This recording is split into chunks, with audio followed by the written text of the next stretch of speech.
Hi all എല്ലാവർക്കും AZB അക്കാഡമിയിലേക്ക് സ്വാഗതം. കേന്ദ്ര സർക്കാരിന്റെ 10th ലെവൽ ക്വാളിഫിക്കേഷൻ വെച്ചിട്ട് നമുക്ക് എഴുതുന്ന ഒരു എക്സാം ആണ് SSC MTS 2026 എക്സാം ഉണ്ട്. അപ്പോൾ അതിനകത്ത് കുറേ കുട്ടികൾ നമുക്ക് എന്താ പറയുക ചോദ്യമായിട്ട് വരുന്നുണ്ട്. ഡിഗ്രി കഴിഞ്ഞ കുട്ടികൾ, കൂടുതലും ഡിഗ്രി കഴിഞ്ഞ കുട്ടികൾ വരാറുണ്ട്. അതായത് ഇപ്പം ഡിഗ്രി കഴിഞ്ഞ കുട്ടികൾ എന്ന് പറയുമ്പോഴത്തേക്കും ഇപ്പൊ മാർച്ച് ഏപ്രിൽ കഴിഞ്ഞ കുട്ടികൾ ഇനി പഠിച്ചാൽ മതിയോ, ഞങ്ങൾക്ക് ആ എക്സാം ക്രാക്ക് ചെയ്യാൻ പറ്റുമോ എന്നൊരു ഡൗട്ടുമായിട്ട് കുറേ കുട്ടികൾ നമ്മുടെ അടുത്ത് സമീപിക്കുന്നുണ്ട്. സോ അവർക്ക് വേണ്ടിയിട്ടാണ് ഇന്നത്തെ ഈ വീഡിയോ. അതായത് നമ്മുടെ SSCയുടെ കലണ്ടർ അനുസരിച്ച് എം ഡി എസിന്റെ എക്സാം അവിടെ നിൽക്കട്ടെ, നമുക്കൊരു ജസ്റ്റ് ഒരു CGL ഒരു കേസ് നോക്കാം. CGL കേസ് പറയുവാണെങ്കിൽ മാർച്ച് 31 നോട്ടിഫിക്കേഷൻ വന്നിട്ട് ജൂൺ ജൂലൈ ആ ഒരു ടൈമിൽ എക്സാം നടത്തുമെന്ന് അവർ പറഞ്ഞു. പക്ഷേ സ്റ്റിൽ ഇപ്പോൾ ഏപ്രിൽ ആയിട്ട് കൂടി നോട്ടിഫിക്കേഷൻ വന്നിട്ടുമില്ല, എക്സാമിനെ പറ്റി ഒരു അറിവില്ല. ഓക്കെ, സോ അതിനകത്ത് എക്സാമിന്റെ കലണ്ടറിനകത്ത് MDSന്റെ എക്സാം പറഞ്ഞിരിക്കുന്നത് ജൂണിൽ നോട്ടിഫിക്കേഷൻ വരും, ദെൻ സെപ്റ്റംബർ നവംബറിൽ അവർ എക്സാം നടത്തുമെന്നാണ് അതിനകത്ത് കൊടുത്തിരിക്കുന്നത്. അപ്പോൾ CGL ഓൾറെഡി ഒരു മാസം ലാഗ് വന്ന സ്ഥിതിക്ക് MDSനും ലാഗ് വരാം. അങ്ങനെ ഒരു ലാഗ് വരുവാണെങ്കിൽ, ലാഗ് വരാന്നല്ല, CGL കഴിഞ്ഞിട്ട് CHSL ഉണ്ട്, +2 ലെവൽ പരീക്ഷയുണ്ട്, അത് കഴിഞ്ഞിട്ട് 10th ലെവലും ഉണ്ട്. അപ്പൊ അങ്ങനൊരു ലാഗ് വരുമ്പോഴത്തേക്കും നമുക്ക് MDSന് എക്സാം വരുന്നത് നിലവിലെ കലണ്ടർ അനുസരിച്ച് ജൂണിൽ നോട്ടിഫിക്കേഷൻ വരുവാണെങ്കിൽ തന്നെ സെപ്റ്റംബർ ടു നവംബർ ആണ് അവർ എക്സാം നടത്തുമെന്ന് പറഞ്ഞിരിക്കുന്നത്. അപ്പോ ഇപ്പോ ഏപ്രിൽ ആയില്ലേ, അപ്പോ May June July August September October അവർ പറയുന്ന കലണ്ടർ വെച്ചിട്ടാണെങ്കിൽ ഒരു 6 മന്ത് നമുക്ക് കിട്ടും. ലാഗ് വരാം. അപ്പൊ ലാഗ് വരുവാണെങ്കിലോ 6 മന്തിൽ കൂടുതൽ നിങ്ങൾക്ക് കിട്ടും. സോ ഇപ്പൊ ഡിഗ്രി കഴിഞ്ഞ കുട്ടികളാണെങ്കിൽ ഉറപ്പായിട്ടും എന്ത് ചെയ്യാം, MDS നമുക്ക് ക്രാക്ക് ചെയ്യാം. ഇന്ന് തന്നെ നിങ്ങൾ എന്ത് ചെയ്യുക, നിങ്ങളുടെ പഠനം സ്റ്റാർട്ട് ചെയ്യാം. ഓക്കെ, സോ എന്തൊക്കെ ചെയ്യണം, ഒരു MDS പരീക്ഷ എന്താണ്, എന്തൊക്കെ ചെയ്യണം, എങ്ങനെയാണ് ഇതിന്റെ സ്ട്രക്ചറും കാര്യങ്ങളും, അത്തരം കുറച്ച് കാര്യങ്ങളാണ് നമ്മൾ ഇന്നത്തെ വീഡിയോയിൽ പറയാൻ പോകുന്നത്. ഓക്കെ, വീഡിയോ കണ്ടാലോ. അതായത് MDS എക്സാം എന്ന് പറഞ്ഞാൽ ഞാൻ പറഞ്ഞു ഓൾറെഡി 10th ലെവൽ ക്വാളിഫിക്കേഷൻ ആണ്. നമുക്ക് +2 ലെവൽ ഡിഗ്രി ഒക്കെ ഉണ്ട്. കേന്ദ്ര സർക്കാരിന്റെ തന്നെ ഏറ്റവും low level 10th level qualification വരുന്ന എക്സാം ആണ് MDS അഥവാ മൾട്ടി ടാസ്കിംഗ് സ്റ്റാഫ് എന്ന് പറയുന്നത്. അപ്പോൾ ഇവിടെ ഇതിന്റെ ഏജ് ക്രൈറ്റീരിയ ഒക്കെ വരുന്നത് നോർമലി 18 മുതൽ, ഏജ് ലിമിറ്റ് പറയുന്നത് 18 മുതൽ 25 ആണ്. 27 വരെയും കുറച്ച് പോസ്റ്റുകൾക്കൊക്കെ ഉണ്ട്. ഏജ് റിലാക്സേഷൻ ഉണ്ടെങ്കിൽ ഒരു 3 വർഷം OBC, 5 വർഷം SC ST ഒക്കെ വരുമ്പോഴത്തേക്കും അത്തരംകാർക്ക് ഒരു 30 വരെയൊക്കെ 33 വരെയൊക്കെ പോകും. ഓക്കെ, അപ്പോൾ എക്സാം ഏജ് ലിമിറ്റ് അങ്ങനെയാണ് വരുന്നത്. ആൻഡ് ഓൾസോ ഇതിന്റെ സെലക്ഷൻ എന്ന് പറയുന്നത് ഒറ്റ ടയറാണ് പരീക്ഷ. അതാണ് ഇതിന്റെ അഡ്വാൻറ്റേജ്. ഒറ്റ ടയറാണ് പരീക്ഷ. ഒരു ഓൺലൈൻ എക്സാം CBT ആണ്. അതിനുശേഷം ഹവൽദാർ പോസ്റ്റുകൾക്ക് എന്തുണ്ട്, PET അല്ലെങ്കിൽ PET അല്ലെങ്കിൽ PST, ഫിസിക്കൽ എൻഡ്യൂറൻസ് ടെസ്റ്റും ഉണ്ട്, ഫിസിക്കൽ സ്റ്റാൻഡേർഡ് ടെസ്റ്റും ഉണ്ട്. അപ്പൊ അത് നമ്മൾ പാസ്സാവുമ്പോൾ നമ്മൾ അന്നൊരു വീഡിയോ ചെയ്യുന്നതായിരിക്കും. അതിനെപ്പറ്റിയൊന്നും നിങ്ങളിപ്പം ബോധേഡാവണ്ട. അത് പെൺകുട്ടികളെ സംബന്ധിച്ച് ഇത്ര മിനിറ്റ് നടക്കാനൊക്കെ ഉള്ളൂ, നടത്തം മാത്രമേ ഉള്ളൂ, വലിയ കാര്യങ്ങളൊന്നും ഇല്ല. CRPFും GD കോൺസ്റ്റബിളും ഒക്കെ പോലെ വലിയ നടത്തം ഓട്ടവും കാര്യങ്ങളും ലോങ് ജമ്പ് ഹൈ ജമ്പ് ഒന്നും തന്നെ ഇല്ല. ജസ്റ്റ് എന്ത് ചെയ്താൽ മതി, വാക്കിംഗ് മാത്രമേ ഉള്ളൂ, ടൈമുണ്ട്. ഓക്കെ, അപ്പോൾ ഒറ്റ ടയർ പരീക്ഷയാണ്. ഒറ്റ ടയർ പരീക്ഷ കഴിഞ്ഞിട്ട് നമുക്ക് ഫിസിക്കൽ ടെസ്റ്റും കാണും. ഓക്കെ ആണല്ലോ. അപ്പോൾ ഇതാണ് ഹവൽദാർ പോസ്റ്റിന് മാത്രമാണ് നമ്മുടെ ഫിസിക്കൽ ടെസ്റ്റ് നടത്തുന്നത്. പിന്നെ അപ്പം ഒറ്റ ടയർ പരീക്ഷയാണ്. ഈ പരീക്ഷയ്ക്കകത്ത് എന്തൊക്കെയാണ് ചോദിക്കുന്നതെന്ന് നോക്കാം. ഇതാണ്, അത് 2 സെഷനായിട്ടാണ്, സെഷൻ 1, സെഷൻ 2. സെഷൻ 1 നമുക്ക് വരുന്നത് ന്യൂമറിക്കൽ എബിലിറ്റി അഥവാ മാത്സ്, റീസണിങ്, ഇത് രണ്ടുമാണ് ഫസ്റ്റ് സെഷനിൽ നിങ്ങൾക്ക് വരുന്നത്. രണ്ടും 20 ക്വസ്റ്റ്യൻ വീതമാണ്. 3 മാർക്കാണ് നമുക്ക് ഒരു കറക്റ്റ് ഉത്തരത്തിന് വരുന്നത്. അങ്ങനെ വരുമ്പോൾ 60 ആണ് ടോട്ടൽ വരിക. ഓക്കെ, 60ഉം 60ഉം 120-നാണ് നമുക്ക് ഫസ്റ്റ് സെഷൻ വരുന്നത്. ആൻഡ് ഓൾസോ 3 മാർക്ക് കറക്റ്റ് എന്ന് പറഞ്ഞതുപോലെ 1 മാർക്ക് നെഗറ്റീവ് ഉണ്ട്. നെഗറ്റീവ് സെഷൻ 1 മാർക്കാണ് വരുന്നത്. സോ അറിയുന്നത് മാത്രമേ എഴുതാവൂ, കൊണ്ടുപോയി തെറ്റിക്കരുത്. ഓക്കെ, അപ്പോൾ 20-20. ഇനി പറയുന്ന കാര്യം ശ്രദ്ധിച്ച് കേൾക്കുക. അതായത് ഈ സെഷൻ 1 എന്ന് പറയുന്നത് ക്വാളിഫയിങ് ആണ്. അതായത് നിങ്ങൾ നേടിയെടുത്ത സ്കോർ ഒന്നിലും പരിഗണിക്കാൻ പോകുന്നില്ല, ജസ്റ്റ് പാസ് മാത്രമാണ്. അതായത് സെഷൻ 1 നിങ്ങൾ പാസ്സാകണം എന്ന് മാത്രമേ ഉള്ളൂ. സെഷൻ 2 വെച്ചിട്ടാണ് നിങ്ങളുടെ റാങ്ക് നിർണ്ണയിക്കുന്നതും നിങ്ങൾക്ക് ജോലി കിട്ടുന്നത്. ഓക്കെ, അപ്പോൾ ഇങ്ങനെ അല്ലായിരുന്നു പാറ്റേൺ, ഇപ്പോഴാണ് ചേഞ്ച് ചെയ്തത്. ഓക്കെ, അപ്പോൾ മാത്സും നമ്മുടെ റീസണിങ് കൂടെ ചേർത്തിട്ട് 40 ക്വസ്റ്റ്യൻ അതിൽ 3 മാർക്ക് വെച്ചിട്ട് 120 മാർക്കിനാണ് നടത്തുക. ഓക്കെ, ആൻഡ് രണ്ടാമത്തെ സെഷൻ 2 GKയും ഇംഗ്ലീഷുമാണ് വരുന്നത്. അതിൻ്റെ മാർക്ക് അതിൻ്റെ നമ്പർ ഓഫ് ക്വസ്റ്റ്യൻസ് എന്ന് പറയുന്നത് 25ഉം 25ഉം ടോട്ടൽ 50 ക്വസ്റ്റ്യൻ ആണ്. 3 മാർക്ക് വെച്ചിട്ട് 150 നമുക്ക് ടോട്ടൽ മാർക്ക് വരുന്നത്. അവിടെ ഓരോ സെഷനും നോക്കുമ്പോൾ 75 മാർക്കാണ് വരിക. അപ്പോൾ നമ്മുടെ മാർക്ക് അല്ലെങ്കിൽ നമ്മുടെ റാങ്ക് നിർണ്ണയിക്കുന്നത് ഔട്ട് ഓഫ് 150ലാണ് റാങ്ക് നിർണ്ണയിക്കുന്നത്. ഓക്കെ, അപ്പോൾ ഇതാണ് നമ്മുടെ ക്വസ്റ്റ്യൻ പാറ്റേൺ. അപ്പോൾ ക്വസ്റ്റ്യൻ പാറ്റേൺ എന്താണ്? മാത്സ് ഉണ്ട്, റീസണിങ് ഉണ്ട്, ഇംഗ്ലീഷ് ഉണ്ട്, GK ഉണ്ട്. മാത്സ് റീസണിങ്ങും വരും ക്വാളിഫൈ മാത്രമാണ്. രണ്ടാമത്തെ സെഷനിൽ വരുന്ന GKയും ഇംഗ്ലീഷും അനുസരിക്കും നിങ്ങളുടെ മാർക്ക്, നിങ്ങളുടെ റാങ്ക്, നിങ്ങൾക്ക് അല്ലെങ്കിൽ ജോലി കിട്ടാൻ പോകുന്നത്. ഓക്കെ, ദെൻ ക്വാളിഫൈങ് സെഷൻ 1 നമ്മൾ പറഞ്ഞു, സെഷൻ 1 ക്വാളിഫൈങ് ആണെന്ന് പറഞ്ഞു. അപ്പോൾ ആ ക്വാളിഫൈങ് സെഷൻ എങ്ങനെയാണ്? അതിൻ്റെ മാനദണ്ഡം എന്ന് പറയുന്നത് മിനിമം ക്വാളിഫൈ മാർക്ക് എന്ന് പറയുന്നത് UR ജനറൽ കാറ്റഗറിക്ക് വെറും 30%. അതായത് നമ്മളിവിടെ പറഞ്ഞു ടോട്ടൽ 120 മാർക്കാണ്. സോ 120ൻ്റെ 30% എന്ന് പറയുമ്പോൾ വെറും 36 മാർക്ക് നമുക്ക് മതി. അതായത് സെഷൻ 1 നിങ്ങൾ ക്വാളിഫൈ ചെയ്യാൻ വേണ്ടിയിട്ട് വെറും 36 മാർക്ക് എന്ന് പറഞ്ഞാൽ 3 മാർക്കാണ് ഒരു ക്വസ്റ്റ്യന്. അങ്ങനാണെങ്കിൽ നിങ്ങൾ 12 ക്വസ്റ്റ്യൻ നിങ്ങൾ എന്ത് ചെയ്താൽ മതി? അറ്റൻഡ് ചെയ്താൽ മതി. 12 ക്വസ്റ്റ്യൻ നിങ്ങൾ എന്ത് ചെയ്താൽ മതി? അറ്റൻഡ് ചെയ്താൽ മതി. ഏതാണ്? റീസണിങ്ങോ മാത്സോ അല്ല, രണ്ടും കൂടി ക്ലബ് ചെയ്തിട്ട് വെറും 12 ക്വസ്റ്റ്യൻ മാത്രം നിങ്ങൾ അറ്റൻഡ് ചെയ്താൽ മതി. അപ്പോൾ അങ്ങനെ അറ്റൻഡ് ചെയ്യുമ്പോഴത്തേക്ക് നിങ്ങൾക്ക് അത് ക്വാളിഫൈ ആയി. പിന്നെ നിങ്ങൾ ഏത് മാത്രം നോക്കിയാൽ മതി? GK അല്ലെങ്കിൽ ഇംഗ്ലീഷ് മാത്രം നോക്കിയാൽ മതി. സോ വെറും 36 മാർക്ക് എന്ന് പറയുന്നത് വളരെ സിമ്പിളായിട്ട് നിങ്ങൾക്ക് വാങ്ങിക്കാൻ പറ്റും.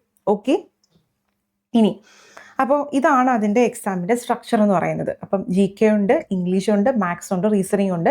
ആദ്യത്തെ രണ്ടും പറഞ്ഞത് എന്താണ്? ക്വാളിഫൈങ് മാത്രമാണ്. വെറും 12 ക്വസ്റ്റ്യൻ അറ്റൻഡ് ചെയ്താൽ നിങ്ങൾ അത് പാസ്സാകും.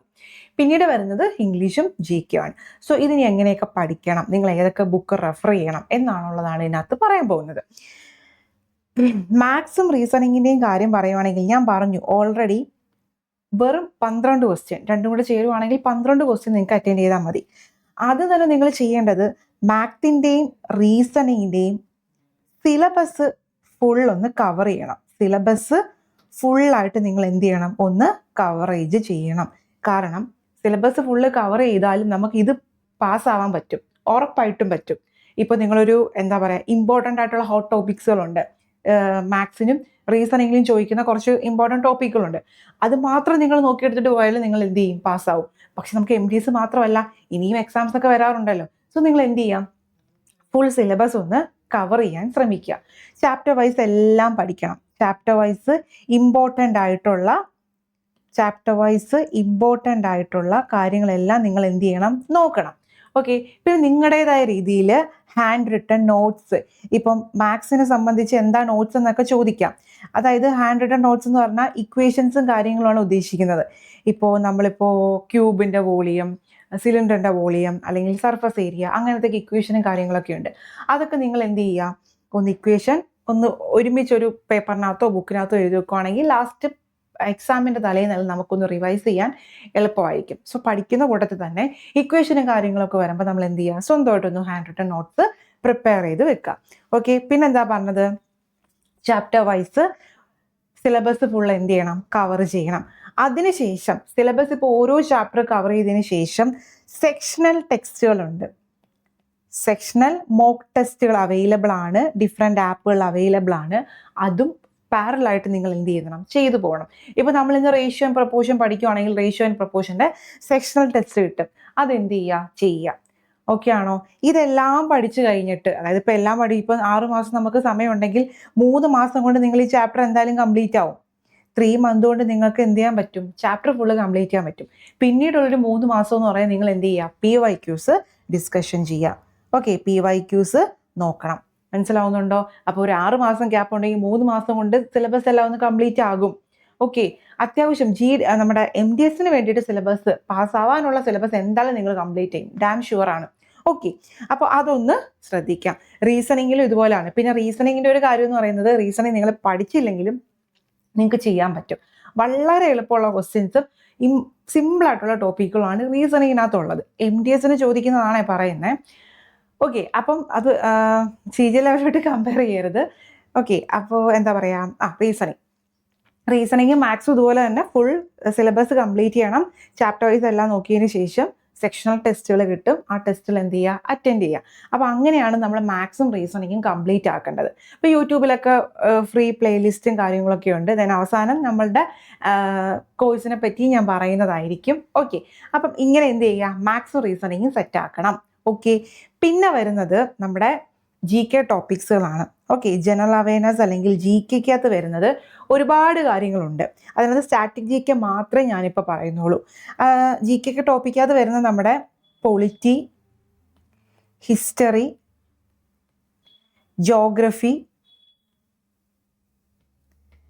Economics. Okay. History, polity, geography, economics, ഇതൊക്കെയാണ് നമ്മുടെ GKക്കകത്ത് ചോദിക്കുന്ന ടോപ്പിക്കുകൾ. ഓക്കെ. ദെൻ സയൻസ്, അത് വിട്ടുപോയി. സയൻസും കൂടി ഉണ്ട്. നമ്മുടെ physics, chemistry, biology. Physics, chemistry, biology. Physics, chemistry, biology എന്നൊക്കെ പറയുമ്പോൾ നമ്മൾ +2 പഠിച്ച ലെവലൊന്നും വലിയ ക്വസ്റ്റ്യൻസ് ഒന്നും അല്ല. ബട്ട് ബേസിക് ആയിട്ടുള്ള കാര്യങ്ങളൊക്കെ തന്നെയാണ് ചോദിക്കുന്നത്. അപ്പോൾ ഇത്രയും കാര്യങ്ങളാണ് GKക്കകത്ത് വരുന്നത്. അതിൻ്റെ കൂടെ വരുന്നതാണ് സ്റ്റാറ്റിക് GK. ഓക്കെ. അപ്പോൾ ഹിസ്റ്ററി, ജോഗ്രഫി, പൊളിറ്റിയൊക്കെ എന്ന് പറയുന്നത് നിങ്ങൾ ശരിക്കും പറഞ്ഞാൽ സിലബസ് ഫുള്ള് കവർ ചെയ്യണം. പിന്നെ യൂട്യൂബിൽ ഒരുപാട് ചാനൽസ് അവൈലബിൾ ആവും. എല്ലാം കൂടി കയറി നോക്കിയൊന്നും ചെയ്യരുത്. എന്ത് ചെയ്യണം, ഏതെങ്കിലും ഒരെണ്ണം ഫോളോ ചെയ്യുക. ഓക്കെ. അല്ലെങ്കിൽ ഒരു ബുക്ക് വാങ്ങിക്കുക. വാങ്ങിച്ചിട്ട് GKക്ക് ഒരു ബുക്ക് വാങ്ങിച്ചിട്ട് അതെന്ത് ചെയ്യുക, ഫോളോ ചെയ്യുക. എല്ലാം കൂടെ എടുക്കുകയാണെങ്കിൽ നിങ്ങൾക്ക് തന്നെ കൺഫ്യൂഷൻ ആവും. അത് വേണോ ഇത് വേണോ, ആകെ ചിലവാകത്തേ ഉള്ളൂ. ഓക്കെ. അപ്പോൾ ഏതെങ്കിലും ഒരെണ്ണം എന്ത് ചെയ്യുക, ഫോളോ ചെയ്യുക. ഇപ്പോൾ കൂടുതൽ ഹിന്ദി ക്ലാസ്സുകൾ അവൈലബിൾ ആയിട്ടുള്ളൊരു ടെക്സ്റ്റ്, ഫാറ്റ്മാൻ പർമാർ സാർ എന്ന് പറയുന്ന ഒരു ചാനലിനകത്ത് ആ പുള്ളിക്കാരൻ്റെ ഒരു ടെക്സ്റ്റ് അവൈലബിൾ ആണ്. തിയറി ഫുള്ള് കിട്ടുന്നൊരു ടെക്സ്റ്റ് അവൈലബിൾ ആണ്. നിങ്ങൾക്ക് വേണമെങ്കിൽ അത് നിങ്ങൾക്ക് എന്ത് ചെയ്യാം, പർച്ചേസ് ചെയ്യാം, പഠിക്കാം. ഓക്കെ. അപ്പം നമ്മുടെ കോഴ്സിനെ പറ്റി ഞാൻ പറയാം, അത് ലാസ്റ്റ് പറയാം. സോ നിങ്ങൾക്ക് ഏതാ പ്രിഫറബിൾ എന്ന് വെച്ചാൽ അങ്ങനെ ചെയ്യാം. പിന്നെ സ്റ്റാറ്റിക് GK. അപ്പം ഈ GK എന്ന് പറഞ്ഞാൽ വാസ്റ്റ് ടോപ്പിക്കാണ്. ഒരുപാട് സമയമൊന്നും GKക്കകത്ത് സമയം സ്പെൻഡ് ആക്കി കളയരുത്. കാരണം കടൽ പോലെ കിടക്കുവാണ്. ഒരുപാട് സമയം ഇൻവെസ്റ്റ് ചെയ്യുന്നത് ഭയങ്കര മണ്ടത്തരായി പോകും. പിന്നെ GKക്കകത്ത് മസ്റ്റ് ട്രൈ ചെയ്യേണ്ട കുറച്ച് ടോപ്പിക്കുകളുണ്ട്. അതാണ് ഇവിടെ പറയുന്നത്. MDSന് ചോദിക്കുന്നതാണ് classical dance, folk dance, then music and instruments, festivals and fair, temples, sports terminologies, book and author, UNESCO Ramsar site, award and honour. ഇതെല്ലാം എന്ന് പറയുന്നത് റിപ്പീറ്റായിട്ട് ചോദിച്ചു കണ്ട ക്വസ്റ്റ്യൻസ് ആണ്, ടോപ്പിക്കുകളാണ്. അപ്പോൾ ഇതെല്ലാം നിങ്ങൾ എന്ത് ചെയ്യുക, മീൻസ് ഈ പൊളിറ്റി, ഹിസ്റ്ററി ഒക്കെ പഠിച്ചതിന് ശേഷം ഈ ടോപ്പിക്കുകളെങ്കിലും മസ്റ്റായിട്ട് നോക്കുക. വേറെ നോക്കണമെന്ന് ഞാൻ പറയുന്നില്ല. ഇത് തന്നെ റിപ്പീറ്റായിട്ട് വരുന്നതാണ്. ഇതെല്ലാം ഇമ്പോർട്ടൻ്റ് ആണ്. ഇത് മാത്രമല്ല, കുറേ ഉണ്ട്. അത് നമ്മൾ ഫിൽട്ടർ ചെയ്ത് എടുത്തതാണ് കേട്ടോ. അപ്പോൾ ഇത്രയും ടോപ്പിക്കുകൾ മസ്റ്റാണ്. ഇത് എന്ത് ചെയ്യണം, പഠിച്ചേ പറ്റൂ. സ്ട്രാറ്റജിക്ക് നോക്കുന്നവർ എന്ത് ചെയ്യുക, ഈ പോർഷൻസും കൂടി നോക്കണം. ഓക്കെ ആണല്ലോ. ദെൻ പിന്നെ നമ്മൾ ഇംഗ്ലീഷ്. ഇപ്പോൾ GKയുടെ കാര്യം സെറ്റായി. ഇപ്പോൾ GKക്കകത്ത് തന്നെ പറയുന്നത് കറണ്ട് അഫയേഴ്സും കൂടി ഉണ്ട്. GKക്കകത്ത് കറണ്ട് അഫയേഴ്സ് എന്ന് പറഞ്ഞാൽ അവർ പറയുന്നത് ഒരു 1 year ആണ്. പക്ഷേ അങ്ങനെയൊന്നും ഇല്ല. 1 year ഒന്നും ആയിരിക്കത്തില്ല. ചിലപ്പോൾ 2 വർഷവും. ഇപ്പം 2026 പരീക്ഷ അടക്കുകയാണെങ്കിൽ 2024 കാര്യങ്ങൾ ചോദിക്കാറുണ്ട്. ഓക്കെ. 2025 ചോദിക്കാറുണ്ട്, 2026 ചോദിക്കാറുണ്ട്. സോ നിങ്ങൾ ഒരു എന്താ പറയുക, ഡെയിലി കറണ്ട് അഫയേഴ്സ് അപ്ഡേറ്റ് ചെയ്ത് പോകുന്ന ആളാണെങ്കിൽ ഓക്കെ, ഫൈൻ, കുഴപ്പമില്ല. അതല്ല എന്നുണ്ടെങ്കിലും ഇപ്പോൾ മന്ത്ലി കറണ്ട് അഫയേഴ്സ് എടുത്താലും മതി. മന്ത്ലി എന്ത് ചെയ്യുക, കറണ്ട് അഫയേഴ്സ് എടുത്തിട്ട് നമ്മുടെ ചാനലിൽ തന്നെ ഡെയിലി കറണ്ട് അഫയേഴ്സ് ഇടുന്നുണ്ട്. അതെന്ത് ചെയ്യുക, നോക്കുക, ഡെയിലി കറണ്ട് അഫയേഴ്സ് നോക്കുക. അതല്ല എന്നുണ്ടെങ്കിൽ മന്ത്ലി കറണ്ട് അഫയേഴ്സ് PDF ആയിട്ട് നിങ്ങൾക്ക് അവൈലബിൾ ആയിട്ട് കിട്ടും. ഒരുപാട് ചാനലും കാര്യങ്ങളും ഉണ്ട്. അത് ഏതെങ്കിലും ഒന്ന് നോക്കിയിട്ട് എന്ത് ചെയ്യാം, മന്ത്ലി കറണ്ട് അഫയേഴ്സ് പഠിച്ചു പോവുക. ഓക്കെ. അപ്പം പിന്നെ പരീക്ഷയുടെ തലേന്ന് അല്ലെങ്കിൽ ഒരു പരീക്ഷയ്ക്ക് ഒരു 1 month ഗ്യാപ്പ് ഇടുമ്പോൾ കറണ്ട് അഫയേഴ്സ് എല്ലാം കൂടെ നോക്കി നിൽക്കുകയാണെങ്കിൽ നിങ്ങൾക്ക് വട്ടെടുക്കും. ഓക്കെ. അങ്ങനെ ചെയ്യാൻ പറ്റത്തില്ല. ഓക്കെ ആണല്ലോ. അപ്പോൾ കറണ്ട് അഫയേഴ്സിനകത്ത് നിങ്ങൾ മെയിനായിട്ട് നോക്കണ്ട. ഇപ്പോൾ ഒരുപാട് കാര്യങ്ങളില്ലേ, അപ്പോൾ ഇതിങ്ങനെ പോയിന്റ് മീൻസ് ടോപ്പിക്ക് തിരിച്ച് കറണ്ട് അഫയേഴ്സ് അവൈലബിൾ ആണ്. അപ്പോൾ അതിൽ നിങ്ങൾ നോക്കേണ്ടത് ഇമ്പോർട്ടൻ്റ് ആണ്, അപ്പോയിൻമെൻറ്റും കാര്യങ്ങളും നോക്കണം. ഓക്കെ, ദെൻ അവാർഡും ഹോണറുകളും നോക്കണം. ഗവൺമെൻറ് സ്കീമുകളുണ്ട്, സ്റ്റേറ്റ് വൈസ് വരുന്ന ഗവൺമെൻറ് സ്കീമുകളുണ്ട്, അത് ചോദിക്കാറുണ്ട്. ഇപ്പോൾ ഇന്നൊരു പരിപാടി ഏത് സ്ഥലത്താണ്. ഓക്കെ, പിന്നെ നമുക്ക് വരുന്ന സ്പോർട്സ് റിലേറ്റഡ്, സ്പോർട്സ് മസ്റ്റാണ്, ഇമ്പോർട്ടൻ്റ് ആണ്, അത് ഒഴിച്ചുകൂടാൻ പറ്റത്തില്ല. പിന്നെ ഇമ്പോർട്ടൻ്റ് ആയിട്ട് വരുന്നതാണ് റിപ്പോർട്ടും ഇൻഡെക്സുകളും. നമ്മുടെ റാങ്കിങ് ഉണ്ട്, ഇന്ത്യയുടെ റാങ്ക് ഇതിനകത്ത് എത്രയാണ്, ഇങ്ങനെ അങ്ങനത്തെ ക്വസ്റ്റ്യൻസ് കണ്ടിട്ടില്ലേ, അതാണ് റിപ്പോർട്ടാണ് ഇൻഡെക്സിൽ വരുന്നത്. പിന്നെ വരുന്നത് ബുക്ക് ആൻഡ് ഓതേഴ്സാണ്, റീസണലായിട്ട് വരുന്ന ബുക്ക് ആൻഡ് ഓതേഴ്സിനെ പറ്റി ചോദിക്കാറുണ്ട്. പിന്നെ ഇതും വളരെ ഇമ്പോർട്ടൻ്റ് ആയിട്ട് റീസൺലി ചോദിച്ചു കണ്ടിട്ടുണ്ട്, important days and themes. Okay, അപ്പോൾ ഇത്രയും കാര്യങ്ങളാണ് കറണ്ട് അഫയേഴ്സിൽ നിങ്ങൾ നോക്കേണ്ടത്. പിന്നെ ഞാൻ ഒരുപാട് സമയം കറണ്ട് അഫയേഴ്സ് സ്പെൻഡ് ചെയ്യാൻ പറയത്തില്ല. അവസാന നിമിഷം എന്താ പറയുക, ഒരു 1 ഇയറിൻ്റെ, ഇപ്പം 2026 ജൂൺ ജൂലൈ ആണെങ്കിൽ 2025 ശേഷമുള്ളത് നിങ്ങൾ നോക്കുന്നെങ്കിൽ അങ്ങനെ. പിന്നെ നമുക്ക് കറണ്ട് അഫയേഴ്സ് എല്ലാം ഒന്നും കറണ്ട് അഫയേഴ്സ് ആയിരിക്കത്തില്ലല്ലോ, നമുക്ക് മൊത്തത്തിലല്ല 20 മാർക്ക്. അപ്പോൾ ഇതെല്ലാം വരും, GK പൊളിറ്റി ഇതെല്ലാം വരും. അപ്പോൾ GKയും പൊളിറ്റിയും ഹിസ്റ്ററി ജോഗ്രഫി എന്ന് പറയുന്നത് നമുക്ക് ലിമിറ്റ് ഉണ്ട്. ഓക്കെ, അപ്പോൾ ഒരു സിലബസ് ഉണ്ട്. കറണ്ട് അഫയേഴ്സിന് സിലബസ് ഉണ്ടോ? ഇല്ല. അപ്പോൾ നിങ്ങൾ അത് ചെയ്തതിന് ശേഷം എന്ത് ചെയ്യുക, കറണ്ട് അഫയേഴ്സ് നോക്കുക. മനസ്സിലാവുന്നുണ്ടോ പറയുന്നത്? പിന്നെ നമുക്ക് വരുന്നത് ഇംഗ്ലീഷാണ്. ഇപ്പോൾ GK കഴിഞ്ഞു, മാത്സ് റീസണിങ് കഴിഞ്ഞു, പിന്നെ വരുന്നത് എന്താണ്, ഇംഗ്ലീഷാണ്. ഇംഗ്ലീഷിൻ്റെ കാര്യം പറയുവാണെങ്കിൽ 3 കാര്യങ്ങൾ നമ്മൾ ശ്രദ്ധിക്കേണ്ടത്. 1 ഗ്രാമർ, 2 വൊക്കാബുലറി, 3 വരുന്നത് കോംപ്രിഹെൻഷൻ ആണ്. അതിൽ ഗ്രാമർ നമുക്ക് പഠിക്കാനായിട്ട് ബുക്കുകൾ, ടെക്സ്റ്റ് ബുക്കുകൾ അവൈലബിൾ ആണ്. ഗ്രാമറിൻ്റെ നീതു സിംഗിൻ്റെ ഒരു ബുക്ക് ഉണ്ട്, നീതു മാമിൻ്റെ ഒരു ബുക്കുണ്ട്. സോ നിങ്ങൾക്ക് വേണമെങ്കിൽ ആ ബുക്ക് എന്ത് ചെയ്യാം, പ്രിഫർ ചെയ്യാം. ഗ്രാമർ പഠിക്കാൻ നല്ലതാണ്. ഓക്കെ, അതോടൊപ്പം തന്നെ വൊക്കാബും കാര്യങ്ങളും പഠിക്കാനായിട്ട് ഡെയിലി നിങ്ങൾ ആൻറ്റോണി സിനോണിം നോക്കുക. ഓക്കെ, അത് ബ്ലാക്ക് ബുക്ക് അവൈലബിൾ ആണ്. ബ്ലാക്ക് ബുക്കിനകത്ത് ഒരുപാട് പ്രീവിയസ് ഇയർ PYQ കൂടെ ചേർത്ത് ആൻറ്റോണി സിനോണിം കിട്ടും. സോ അതെന്ത് ചെയ്യുക, ഡെയിലി ഒരു 10 ക്വസ്റ്റ്യൻ അല്ലെങ്കിൽ 10 സിനോണിം വെച്ചിട്ട് ഡെയിലി ടാർഗറ്റ് ചെയ്ത് ഇപ്പോഴേ എന്ത് ചെയ്യുക, പഠിച്ചു പോവുക. പിന്നെ റീഡിങ് കോംപ്രിഹെൻഷൻ നമുക്ക് ഒരു ഇമ്പ്രൂവ് ചെയ്യുന്നത്, നമുക്ക് വേർഡ്സുമായിട്ട് ഒരു പരിചയം വേണം. ആ ഒരു പരിചയം കിട്ടാൻ വേണ്ടിയിട്ട് നിങ്ങൾ എഡിറ്റോറിയൽസ്, നമ്മുടെ ന്യൂസ് പേപ്പറിലെ എഡിറ്റോറിയൽസ് ഒന്ന് വായിക്കുക. മനസ്സിലാവുന്നുണ്ടോ? എഡിറ്റോറിയൽസ് എന്ത് ചെയ്യുക, ഒന്ന് വായിക്കുക. അപ്പം അങ്ങനെ നമുക്ക് ഇംഗ്ലീഷ് നമുക്ക് പരിചയമില്ലാത്ത വേർഡ്സ് കിട്ടും, അതിൻ്റെ മീനിങ്സ് ഒക്കെ നോക്കുക. അങ്ങനെയാണ് നമ്മൾ ഈ ആൻറ്റോണി സിനോണിം എല്ലാം പഠിക്കുന്നത്. പിന്നെ ഗ്രാമർ നോക്കുന്നത് ഇമ്പോർട്ടൻ്റ് ആണ്, ഗ്രാമർ നോക്കണം. അപ്പോൾ ഇംഗ്ലീഷിനകത്ത് കാര്യം പറയുവാണെങ്കിൽ ഗ്രാമർ മാത്രം നിങ്ങൾക്ക് എന്താ പറയുക, ഡീറ്റെയിൽ ആയിട്ട് പഠിക്കേണ്ടി വരുന്നുള്ളൂ. ആൻറ്റോണി സിനോണിം എന്ന് പറയുന്നത് നിങ്ങൾ നേടിയെടുക്കേണ്ടതാണ്. ഓരോ മീനിങ്ങും കാര്യങ്ങളൊക്കെ, ഓരോ ടെക്സ്റ്റും കാര്യങ്ങളൊക്കെ വായിക്കുമ്പോൾ നിങ്ങൾക്ക് നേടിയെടുക്കുന്നത്. സോ നന്നായിട്ട് എന്ത് ചെയ്യാം, ന്യൂസ് പേപ്പറിൻ്റെ എഡിറ്റോറിയലും കാര്യങ്ങളൊക്കെ വായിക്കുക. ഓക്കെ, അങ്ങനെയാണ് നമുക്ക് ഇംഗ്ലീഷ് ഒന്ന് സെറ്റാക്കാൻ പറ്റൂ. ഓക്കെ ആണല്ലോ. അപ്പോൾ ഇതാണ് MDSൻ്റെ ഒരു രീതി എന്ന് പറയുന്നത്. അപ്പോൾ എന്തൊക്കെയാണ് പറഞ്ഞത് ഓർമ്മയുണ്ടോ? ഒരുപാട് സമയമൊന്നും എന്ത് ചെയ്യരുത്, നിങ്ങൾ GK കറണ്ട് അഫയേഴ്സ് ഒന്നും ആയിട്ടൊന്നും ഇരിക്കരുത്. ഇന്ന് തന്നെ സ്റ്റാർട്ട് ചെയ്യുവാണെങ്കിൽ അത്രയും ബെറ്റർ. ഓക്കെ, മാത്സും റീസണിങ്ങും ഒക്കെ നന്നായിട്ട് സിലബസ് കവറേജ് ചെയ്ത് PYQs അറ്റൻഡ് ചെയ്യുക. ഇനി ഇതെല്ലാത്തിനും ഉപരി മൊത്തത്തിൽ എന്ത് തന്നെ ആണെങ്കിലും മാക്സിമം PYQs പരിചയപ്പെടുക, മാക്സിമം പ്രീവിയസ് ഇയർ ക്വസ്റ്റ്യൻസ് പരിചയപ്പെടുക. ഒരുവിധം എല്ലാ ക്വസ്റ്റ്യൻസും PYQ തന്നെയാണ്. ഓക്കെ, ഇപ്പോൾ ഈ യൂട്യൂബിൽ നമുക്ക് ഈ ചാനലൊക്കെ അവൈലബിൾ അല്ലേ, അവരെല്ലാവരും റിപ്പീറ്റായിട്ട്, നിങ്ങൾ ശ്രദ്ധിച്ചാൽ മതി, റിപ്പീറ്റായിട്ട് ഓരോ എഡിഷൻ എടുക്കുന്നതും പ്രീവിയസ് ഇയർ ക്വസ്റ്റ്യൻസ് തന്നെയാണ്. ഓക്കെ, അപ്പോൾ ഈ ക്വസ്റ്റ്യൻസ് വരുന്നതെല്ലാം എന്താ, പ്രീവിയസ് ഇയർ ആണ്. സോ നിങ്ങൾക്കൊരു പ്രീവിയസ് ഇയറിൻ്റെ ടെക്സ്റ്റ് വാങ്ങിക്കുന്നെങ്കിൽ അങ്ങനെ.